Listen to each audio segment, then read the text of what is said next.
Morning, everybody. Welcome to another day of our March Micro Minimizing Challenge. Today we are going to be looking at our collection of puzzles and games. So how many of you have maybe regular family game night, or maybe get together with friends once in a while and have a fun night of games? Perhaps it's not a regular thing. Once in a while you pull out the crib board and spend an evening playing a bunch of games of crib. So it's time to pull out all your puzzles and games from wherever in your home that you store them, perhaps bringing them to your dining room table or someplace where you have lots of room to work, where it's comfortable. And you're going to have boxes ready, or a box ready for donations. You might have a garbage bag handy, and of course you have an area for your keep pile. Starting with the game that's closest to you, any game or puzzle, whichever, because you're going to be going through each one. When you're starting a project, it doesn't really matter which item you start with. Some people don't know where to start. You start with whatever's closest to you, and you pick that one up and you make a decision on that one, and then you move on to the next one. So the very first question, though, that you're going to ask yourself is, does this game or puzzle have all the pieces? Is any of it broken? Is it not really usable? Because if it is missing pieces or broken in any way, it's garbage. You don't want to donate it because it's not fair to the next person, right, that picks it up to find out that there's pieces missing. But you're also going to find, even if it's a game or a puzzle that you really enjoy, if the pieces are missing or broken, you're actually just going to keep passing over it, and you're not going to play it. You're going to look at it and go, oh, I really like that game. And then you're going to pass over it and go play something else. It'll just automatically kind of happen that way. So there's no point in keeping it, and they are garbage. Alternately, if it's a game that you really love and you really don't want to part with, but there's broken pieces, then you may want to make it a mission to visit a thrift store where you can buy a copy of that game. Doesn't work maybe so well for puzzles, but where you can buy a copy of that game, and then you can replace your broken pieces, or go through both games and take out the best of both worlds there, and then, you know, discard the leftovers if that's something that you really want to put the time and energy into.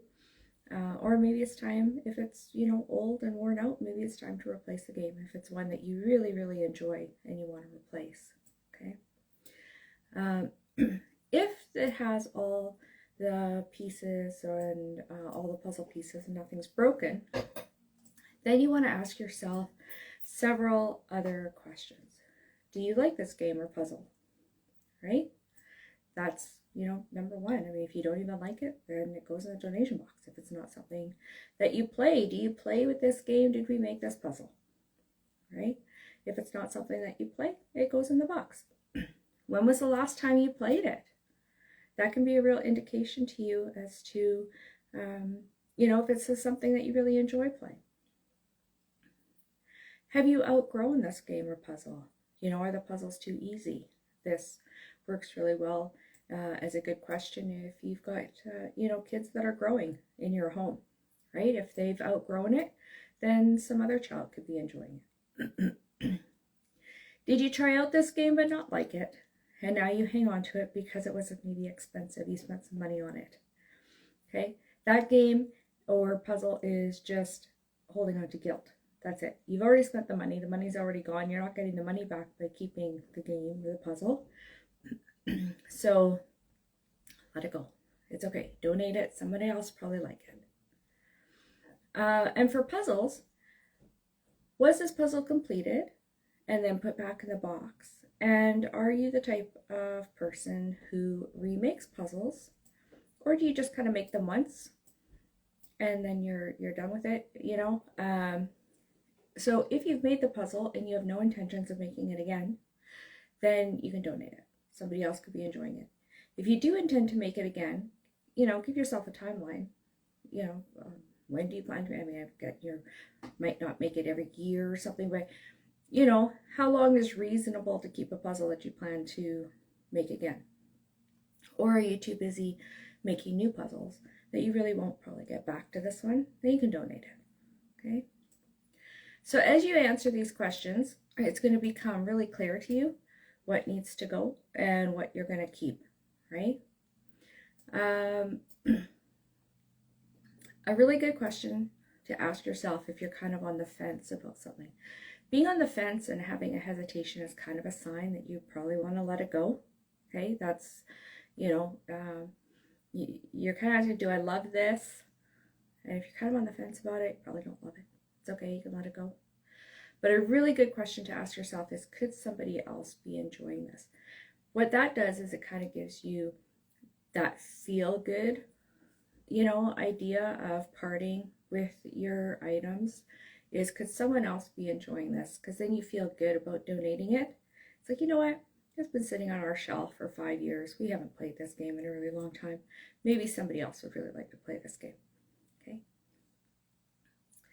Now, I have a couple of suggestions for moving forward. One is testing out games before you buy. One of the ways of doing this is if you might have a local gaming cafe close to you that you can go with some friends and try out some new games and test out some new ones. It's a really great place to go and try things out, enjoy a cup of coffee and have a nice social time with your friends or family, and really try out some new games and see if it's something that you want to spend some money on. The other way, and this my husband and I have used ourselves several times, it's actually has saved us a lot of money and reduces the impulse buy of when you see a game. Because when you see a game in a store and you read the box, they're designed to sound enticing and they're designed to you know, make it that you would want to buy this game, of course. And then you try it and it's like, oh, no, that wasn't that great. And you know, now you just spent anywhere from, you know, 20 to 60, 70, $80 sometimes for a game that you thought sounded great. So something that we discovered is YouTube channels for game reviews.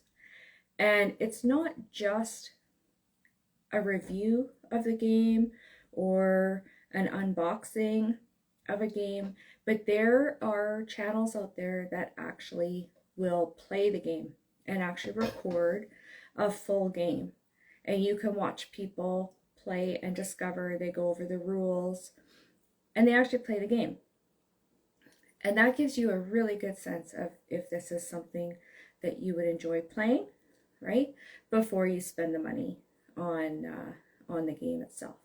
So that is something, especially if you're buying games for other people, even as gifts or, you know, Christmas time or birthdays, whatever. And, you know, it gives you a chance to really check it out. Is this a good game? Is this something you really want to spend your money on, right? Okay, so once you have your games and puzzles, you know, ready to donate, again, give yourself kind of a deadline, usually about 3 days or so, to get them out of your house, or you tend to be tempted to go back through those boxes and get those dropped off to the thrift store. All right, have a great day, everybody. See you tomorrow.